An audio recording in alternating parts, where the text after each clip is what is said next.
तर तुम्ही जे मला म्हणाला की नाही की विज्ञान सगळ्या गोष्टींचा पुरावा देत नाही, तर लक्षात घ्या याचं कारणच असं आहे की आता वैज्ञानिक दृष्टिकोन घटनेमध्ये मूल्य असून देखील तुम्ही हा प्रश्न विचारता। याचा अर्थ मला माफ करा, पण तुम्हाला वैज्ञानिक दृष्टिकोन म्हणजे त्याचा मूलभूत मूल्यात्मक आशय माहीत नाही। वैज्ञानिक दृष्टिकोनाचा मूल्यात्मक आशय असा आहे की विज्ञानाचं एक महत्त्वाचं मूल्य नम्रता हे आहे। मला सगळं कळलेलं आहे, मला आता कळायचं काहीही शिल्लक राहिलेलं नाही, मला कसलाही प्रश्न विचारू नका, सर्व प्रश्नांची उत्तरं मला माहीत आहेत, मी जी उत्तरं देतो तेच तुम्ही माना, हा सतत सगळ्या धर्मांनी केलेला दावा आहे।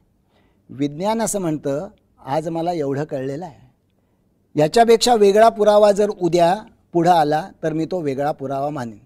विज्ञान कधीही अंतिम सत्याची भाषा करत नाही, विज्ञान सत्याच्या सातत्याची भाषा करतं।